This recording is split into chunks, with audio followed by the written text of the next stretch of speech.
So welcome to another video from playersaid.com. My name's Alexander. And I'm Grant. I'm glad you didn't use the word review. Well, I had trained myself to not do it, and then I was thinking about it too much. You thought about it. So this is like a first impressions video. Because I have no frickin' idea what just happened.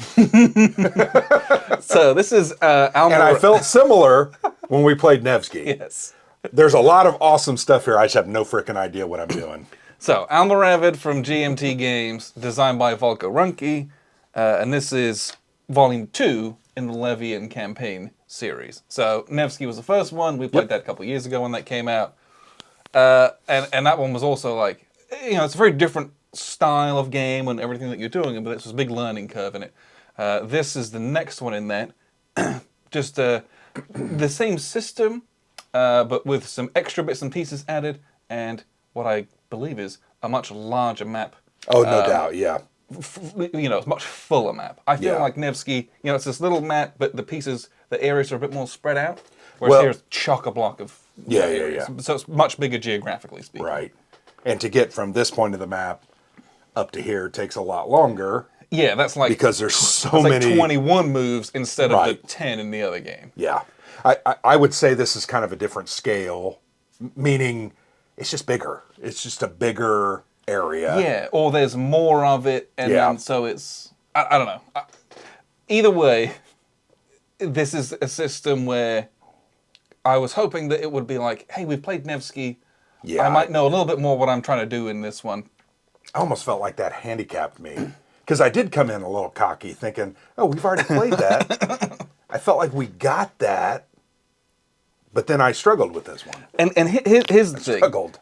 This one, like the other one, the rules and the mechanics of the game, I don't think they're that complicated. No, it's pretty clear. They have good player aids, and I think the rules are decent. I made the comment to you, I feel like the writer of the rule book loves this system, knows everything about it, probably Volko, and I feel like an expert is trying to teach it to me when I need someone to boil it down and make it a little simpler. Because the actual rules... Do I have the rule book here? It's over here. Yeah. The actual rules, when you compare it to other GMT games, those are all scenarios, like 22 pages of rules. 22 pages of rules. Like, we've played games with rule books twice that size. Oh, yeah. Right? Yeah. And they're only that long because they try to be exhaustive. And some of the, the battle has lots of details and, accounts for lots of different outcomes. So that, the battle and the siege sections, those are the biggest sections.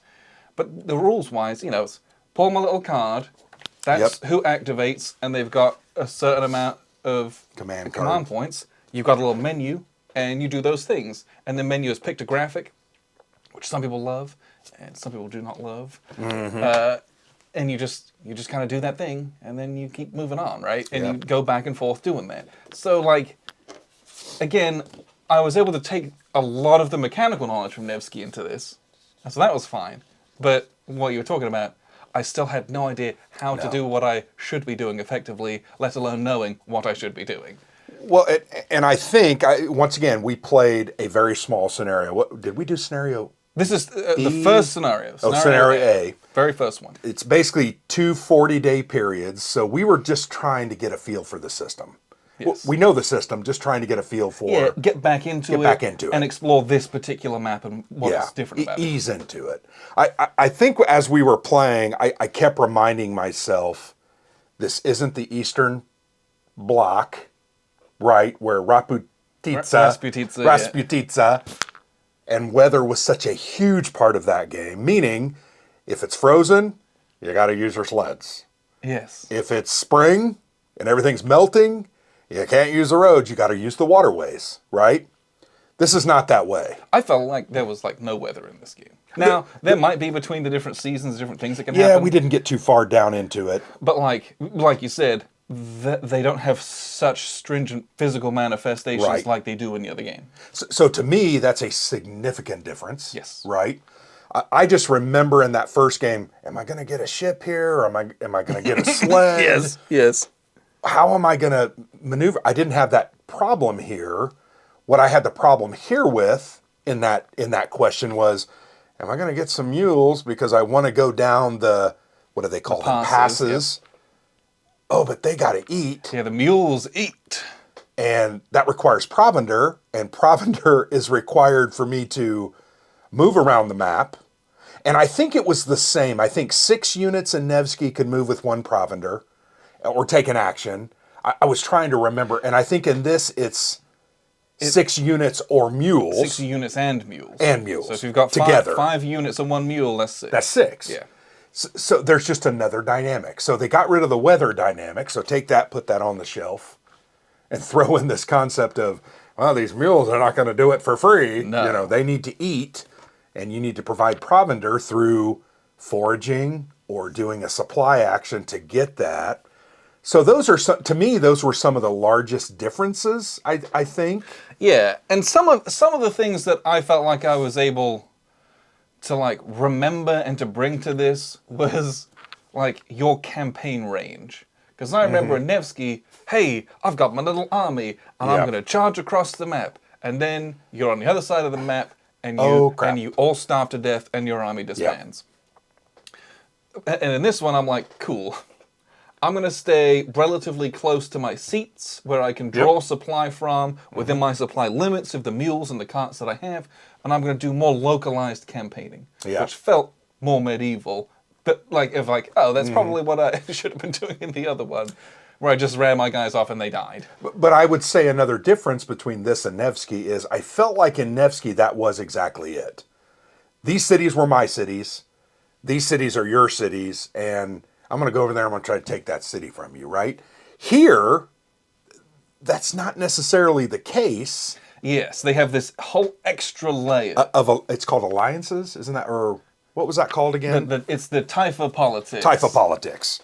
It's a breath of fresh air. It's totally different. Yes, I think very different. Creates more of a quagmire in the strategic choices you have. Yes. And I feel like this one, you're going to have to play it several times to really even get any kind of a clue, or have Volko Runke sitting right there next to you saying, Grant, do this. Oh, okay, Volko, thank you.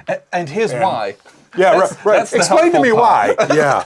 I don't know that there's a lot of comparisons, but there's definitely some differences. And I liked this. We played for a couple of hours. Yeah. Not sure we got anywhere. I took a chance with some, and my guys were outclassed. We knew that. You had knights. I had no knights. Yeah, and this game is the Reconquista, right? Yeah. So you have these, Christians, and they're strong to start with. They kind of charge in to try and do their things, and the Muslims then are reacting, gathering their forces, getting all their lords together, then going, and then being able to counter push, and then you start getting into this real tussle for the rest of the game. That felt like that was very obvious of kind of the course of what a game might look like. But I remember, I want to get into a battle. I mean, I wanted to remember, because I do think the battles and the sieges and the garrisons and all those machinations are one of the best parts of the game. Yeah, I remember some of our epic battles from Nevsky, where you'd have 3 lords on each side. Yeah. And then you'd have so many units, and you'd just be doing a million hits to each other, and it was and everyone died, and it was great. Well, and the really cool thing about the combat system, I think, is certain units do certain number of hits. A knight is amazing. He always does 2 hits, right? And there's no rolls. There's no attack rolls. Right. Yeah. He's not rolling to attack and score hits. He's scoring hits, and then each unit gets a defensive value against that. But that defensive value is a real quandary. Yes. Because you have different armored units. Men-at-arms are a little better than your frickin' peasants and serfs. And then knights are really good. And then your light horse are kind of bad, but if they can evade, they're really good. So it's a matter of deciding, how am I going to take these hits? Because then I'm going to roll a d6, and I think the men-at-arms, it was 1 to 3. You save yourself. Something like that. I didn't do any of that. I decided to slaughter all my men. They all routed and then died.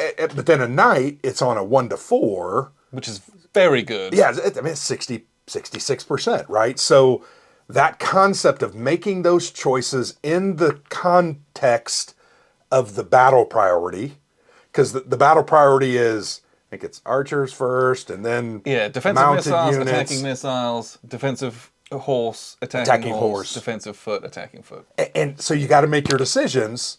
Okay, my men-at-arms haven't gone yet. They got better armor. Do I try to soak up a couple of hits with them? And how many times it's like, oh, I'm going to roll, and I'd roll a 6. And then they'll rout. And then when So it then comes nobody's to fight. And then when it comes to the foot part, you're like, oh no. I have no attacks. And the battle concept of this is one of my favorite parts of this game. It's utterly fantastic. Because it's so gamey. It is such a game. It is. Because if I have 2 knights and I do 4 hits to you, it's not like you assign those 4 hits and roll for them. You do them one at a time. One at a time. And so you're like, hey, I'm going to take the first hit on my knight. So you roll and you roll. Oh, I rolled a 2. And Yay! you're like, sweet. Well, I've got 3 more to go. You don't have to take it on that knight.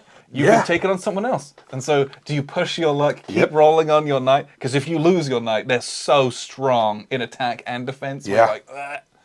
And so you get into the, okay, I've like pushed my luck enough with that.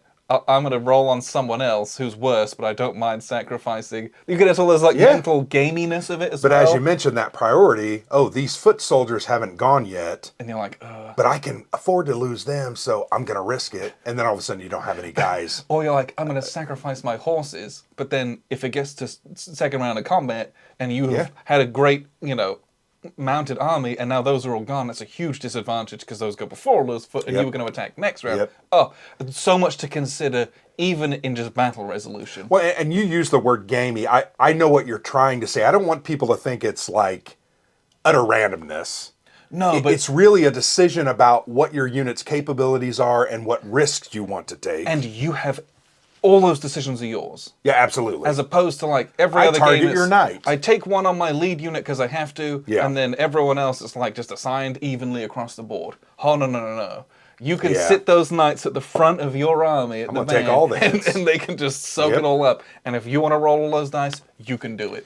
And it's awesome if you pull it off. Well, and then the other element added into that combat is the capabilities. Yes. And those come in your Arts of War cards, and these are fantastic. At the top, they're multi-use cards. Yes. At the top, there's some kind of funky event. Oh, I get to pay a coin and I get 3 cards, or something weird like that. Or some of them give you combat benefits. Yep. And like, ooh, I did a thing to you. May play if Taifa politics are happening, blah blah blah. But then on the bottom, there are capabilities, and there are things which like is very Volker. It is because of things he's done in the coin series, and I actually like capabilities because it's one of those things you invest in, and I think each unit can have no more than 2. I think Lords can have at most 2, and I think some of them can't even have that. Right. So it's a matter of you're trying to search for those so you can put them on that Lord to help that Lord's units be more effective. Hey, now they're crossbowmen rather than just normal archers. They do an extra hit, and they're even more deadly against armor. The armor is -1. And you're like, oh. So that is a fantastic part of the game. I love it. Yeah. And I loved, at the beginning, I was looking through the cards going, this one's really neat. Some of them, it's like, you have siege towers, you're better at sieges, or you have a battering ram, and they're just interesting. And that does also become a game, because you're drawing, I think it's no more than 2 you per get turn. 2 every, levy. Right, levy part of the sequence. And you can play both those down, but you're sacrificing some good events at the top. I like the capabilities. I tend to, mine gave me extra command, and it's like, that's so powerful. Yeah, and it's like, you powerful. you can't turn that down almost. No. So I love that part of the game because it imbalances in some ways the static combat system. It just throws a little gaminess into it. I like that a lot. The command deck is also a very interesting part. Yes. So the command deck is, and it's funny, since we played Nevsky, we've now played Angola. Yeah, which does very Angola. Do you think Volko? Because I know he loves Angola. So for each of the lords that you have this big deck of cards, and they'll have like a given amount of command cards that are theirs. And in the spring, you're going to build a deck of 7 command cards. And the order in which those get flipped, that's who you're going to activate. Very Angola. It's all pre-programmed. Predetermined. You're going to activate this lord on card number 2, 3, and 7. Right. And however, unlike Angola, you can always inspect your stack. Yeah, You're not yeah. like, oh, I don't remember what I did. Yeah, and I can't remember. I turn it over, I'm like, crap. But I really have grown to love that because we played that in Angola, we tested it out in Crown and Crescent, Yep. and then getting back to it in this, it's just such a fun mechanic. Yeah. To kind of play around with. It's a version of chit pull, right? Yes. Chit pull's kind of a similar thing. We played a Most Fearful Sacrifice, and each of your have a couple of activation counters, and you're going to draw them out. The cards are kind of the same way. You just have a little more control. Yeah, you get to program it. A little more planning, and it's fun. And it's also, the best part about it is trying to look at the map and go, okay, what's Alexander going to do? Yeah. How am I going to respond to that? How do I want to put my order? That to me is also very fun. Well, it's interesting. And it's as the turn progresses, I see that you've used this guy a couple times, which means you can't use him as much anymore. Yeah. So it's less likely. So maybe I'm gonna leave something else over there and like concentrate over here. There's like an extra added layer of what are we gonna do here? Yeah. And like trying to play the deck, which is always fun to get extra layers in there as well. Well, and ultimately, isn't that what happens in any war or combat? I mean, you're trying to play off your units and your formation's strengths versus your enemy's weaknesses and their limitations. And it's the same thing. If I know like when you lose a lord, you got to throw a pass in there. Yes. Like I lost whichever lord that was. I was going to have to throw a pass in. At least one, or was at it least, two? Well, at least one, because you had in the spring you make a deck of 7 cards, Right. and I think you had 3 and 3 on each of the ones remaining. Yeah. So that's interesting, right? It's And when it gets to summer and you got to make a deck of 9 cards, you got 3 passes in there. It's like, and that hurts. or but- you're desperately trying to levy more guys, get you more lords in there, but you got to make those rolls. And then what you do is you dilute your power over 5 or 6. That's the interesting thing in this scenario. You had, how many lords did you have? 1, 2, 3. I had 5. So you had 5. I had 3. I knew I could activate mine more than you, but I knew what you were trying to do. You were trying to siege castles. Yeah, I'm trying to take Toledo and then Yep. take this. I don't even know what that place was. Yeah, I don't over remember there. the name of it. Husaka, something like that. Sorry, I'm reading upside down. I'm not a moron. But there's a lot of that stuff in this game that make it really cool. This is a very neat system, to be honest. Yes. I still don't get it. I don't know how to do it well. I don't either. But every time we play it, I'm like, oh, this is interesting. It's unique. It is tied to supply, but almost every war game is. Because your supply, you got to have that supply to get your provender to go ahead and move. Yeah. Because every time you do something, you got to feed 'em. siege, attack, move, if you do those things in that turn, you got to pay a provender. And if you don't feed them and you don't pay them, then Go home. they like the lords are like, okay, well, we're losing this campaign, and my people are unhappy because you're not feeding them, so we're leaving. Yeah. And they will leave, and that's the glorious part of this Levian campaign system. Yeah. Is that over the course of the whole campaign, it's trying to keep and maintain your power, and as you keep winning battles and you keep giving your guys loot and coin, you can keep pushing them out. Keeping them longer because you're having some success. When that dries up, though, they're like, going to go "See home. ya." And that's that I remember in Nevsky as well, because they're going to be here for another round at the most, unless I pay them, and then they're going to stay another 3 rounds or whatever, and you got to make those decisions. There's a lot to like in this game. I think it's very unique. It's very interesting. And the system is really speaks to people because how many volumes are in design and development? 12, I think. 25. I mean, I remember it's they unreal. They keep showing a map, and that's just it. I think the system, the underlying mechanics in the system, is so solid. Yep. That you can transport this to a lot of different medieval eras, and it's a case of tailoring it to that situation. Yeah. Because this is how campaigns were run. Yeah. It's not like someone was doing it differently. It was not like someone wasn't feeding their men. Like you all had to Unless do they it in were a robots. similar type of way. Yeah. So, because that's the other. But people are like, systems get like kind of generic because you're just like putting everything into the same mold. At least in this system, to me, it makes a lot more sense Yeah. with the period. Like it's less like trying to put things like it in modern combats. You know, different nations have far different doctrines and wage war Yeah. differently. So yeah, you get systems maybe don't translate as well in that way, but Well, in I this think- it works really well. I do think sometimes systems, and I'm starting to see that a little bit with coin, as some of the later volumes, you start to go, oh, well, there's whatever, there's no counterinsurgency there, there's no this. It's like squeezing a square peg into a round hole. Yes.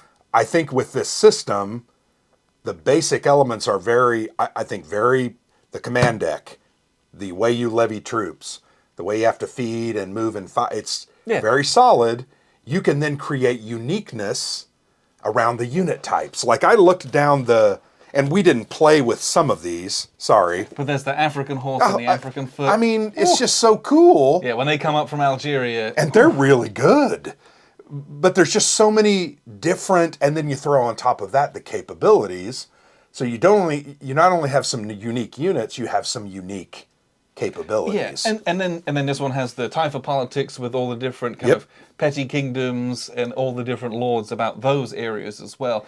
But I think this system, the levying campaign system, works well for this because, like, feudalism was pretty much the same all across Europe. Mm-hmm. Like, you had lords and they had vassals, and you had, you know, very similar types of, you know, generic kinds of units. Yeah. You know, they might have looked slightly different between Right. nations, but I think the system works well in that so far. And there's so many out there in the works that there's a lot more to come from this. Oh yeah, I think the next one, if I'm not misspeaking, is Inferno. I believe that's the case. Guelphs and Ghibellines in kind of Italy. Yes. I think that one looks really interesting. And then they got, is it Plantagenet's underway? Is what Plantagenet? Yeah, that one's being done by, I think it's Francisco Gradai, and then also Joe's got. Joe Schmidt has one.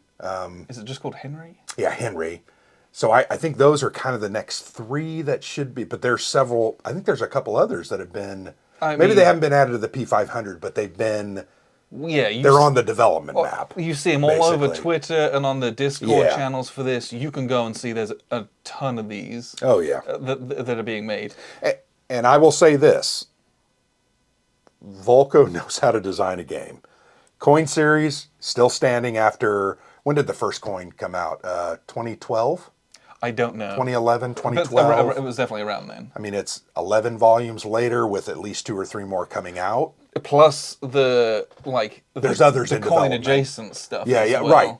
The irregular conflict series. Half of and- that stuff is a branch of coin. Well, it's Litecoin, or so you can see that's a flourishing game system.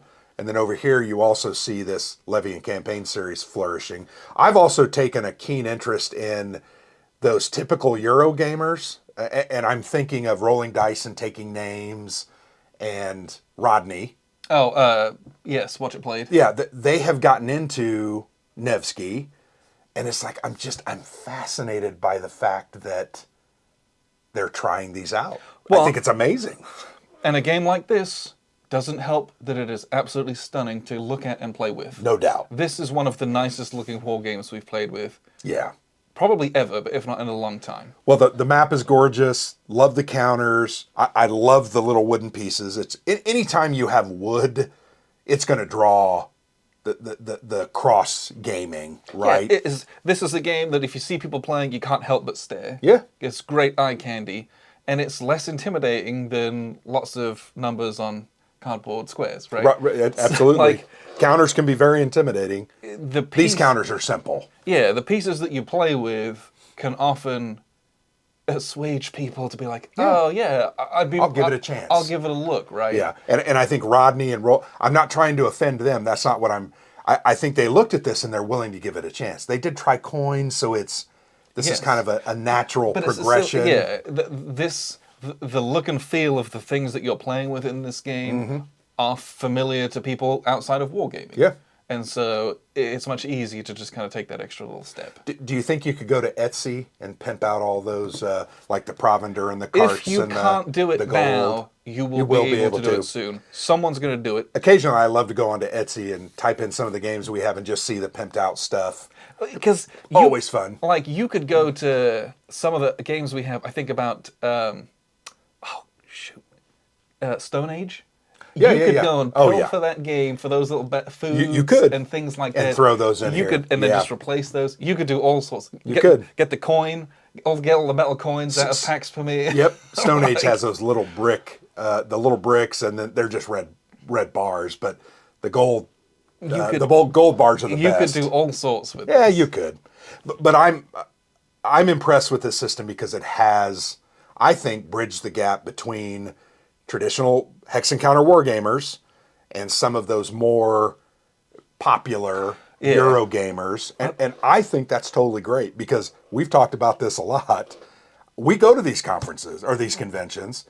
I'm old. I'm almost 50. And you're on the younger scale. But I'm on the younger side. I feel like I'm a 25-year-old when I go to WBC. And many of you that watch, you know exactly what I'm talking about because you're the old guys that we're talking about. But I want new players in because in 15, 20 years, I want someone to be coming up that we can play with. I want my hobby to keep going. Yeah. And it looks, to me, the outlook is very bright. Agreed. Because I think there are lots of new people coming into the hobby, and we've got games that are more accessible than they probably used to be, at least. Yeah. And I don't know. I always love getting a new Levian campaign game. I remember when we got Nevsky, just looking through the components in the box, it was like, wow, this looks so fun. Yeah. And this was the same way. Opening everything up, it's like, look at all these amazing... The artwork's great. I like medieval stuff because you get all the cool banners, and it's just very colourful, and it's just really awesome. The artwork, even on the backs of the cards, like the backs of the Muslim command cards, beautiful. Oh yeah, right? Absolutely. Well, they're all beautiful. I mean, the artist on this, I'm trying to remember his name, and he's going to kill me because I've actually talked to him before. The artist, so cover card, mat, sticker, and screen art is Ivan Cruz. There you go. Or Ivan Cruz, probably. Where is it? Where is it again? Down here. The game board is by this. Okay. Yeah. No, great work. Just really cool. And that was another thing. Do you remember how many people hated the cover to Nevsky? I didn't feel that way. I thought it was unique and different. It was different, that's for sure. I thought it was fine. This one, it's just very, very appropriate. I was amazed at how many people hated this. Well, it's just, people there's were like, no accounting for taste. This, to me, I love this. This is a great looking board. I love the colors. Right. Very different from everything else I got on the shelf without being a fever dream. One complaint I've heard is it does have a cartoonish element. I don't necessarily, I can understand why people say that. I like it though. I also like the way feel it looks. like love the colors too. I don't see that. I understand what why they might say that, but to me it's not that. But yeah, I had a very enjoyable time playing this. I'm still racking my brains over like how to do it efficiently and well. And we'll revisit this and get to this. This is one that we've got to revisit. And you want to play the whole thing, right? You want to, or at least like a whole year, because that's the joy of the game is your lord's going away and trying to like levy more of them. Like that's and maintaining the strength of your forces and does this have the scenarios in being this? successful and pushing them out. They're at the back. Okay. And there's but I think that's like 5 or 6. Okay.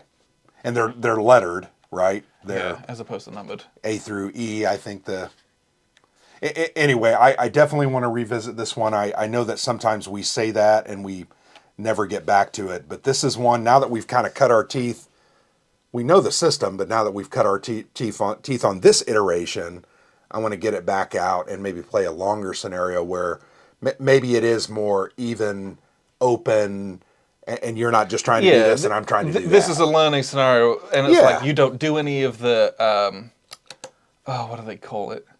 the call to war stuff. It's Yeah. just like it's like as if all the other lords don't exist. It's very much like this is a war game, Right. as opposed to this long campaign of resource management and people management, Yeah. which is half the joy of the thing. The only complaint I have about the game is I feel like, and maybe you disagree with me, when we read those rules, I just thought, man, that needs some clarity. I just felt like it needed a little extra. There were a couple parts where it was like, so like on the play aid, where it had the force compositions. Yep. And like some of the, yeah, like some of all the Right. missile things have asterisks apart from one of them, and I was like, Yeah. is that meaningful? Is that just an And error? I think it's just an error, but I wasn't sure. Yeah. So our question with that was, do men-at-arms have missiles at all? And the answer is they don't. Right, but it's not clear. But they list two different types because there's two different types of cards that can True. give them to them. But like, Well, it's not- but down here though it says missile by garrison or capability. So Yes. to me it's very clear. everyone gets it. That's not clear. Yeah. So there's bits and pieces like that where you're like, okay, cool. But Yeah. my only issue with the game was that there are times where you get a lot of counters and bits and pieces on the board, and they just kind of like sit on top of a lot of iconography that's printed on the board, very, very small. That is important stuff. Yeah. Right. So like the different values and capacities, whether or not they've got gardens, their allegiances, things like that. Even the size of the thing, like, is a It's true. pictorial. And if I've got two lords and you've got two lords and I got some siege markers and a ravage marker and you got some jihad Yep. markers, that's a lot of stuff just kind of sat there. Covered And it there's up. not really a good way to like do Yeah. that, where you can see everything and like easily kind of assess it. Like there are times it's like, Yeah. let me rifle through the components of this big massive thing we've got going on.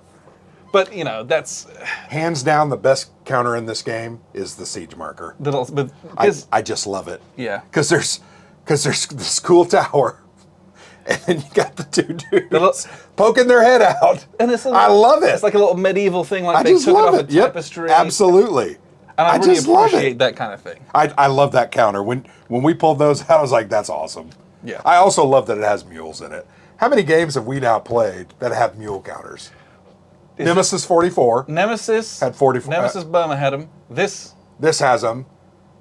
is that it? That might be it, but I'm sure there's others. There may I well feel like be. there's another game we've played that has mule counters. I'm sure there is. yeah. I thought in my head, because I also saw an ASL product that had bovine counters. So I started thinking to myself, what games are out there that actually have, I mean, horses, mules, cattle, who knows? Plenty of Euro games. Yeah, not as many well, war not as games many- though. Anyway, has mules, so cool. So, cool. thank you for sticking with us for our first impressions. Almoravid, if you like mules, you should get this game. Nemesis 44 is very good too. Yes. But check this out if you're interested. We'll revisit this and get more into this at some point. You're never going to go wrong with this kind of a system. I don't think. Yeah. Because I also think you can just continue playing this by yourself just to learn it. You can actually go through those 2 or 3 introductory scenarios all by yourself just to learn the game. You could probably And I like that. solo this pretty easily. I think you could, absolutely. Because you just, you pick Yep. the enemy's deck of what they would do, and then Yep. you shuffle it, problem solved. Yep. And then the only thing you're really worried about is the 2 event cards they draw at the beginning. Right. And it should be obvious to you if the capabilities are good, and Mm-hmm. then you would just play the cards. True. The cards are sometimes kind of niche, so it's very obvious when you should play them. So you could solo this fairly easily. I You think. could. Sorry, I didn't mean to go No. into another No, but it's true. part of the game. But yeah, Lots of cool stuff. in 10 years' time, you'll be able to be like, oh, pick the one that tickles your fancy, because there'll be 24 of these games. Yeah, right. But at the moment, we've got just the 2. This was very fun. But yeah, we'll revisit more of this. So appreciate you very much for tuning in. I've been Alexander from theplayersaid.com. And I'm Grant.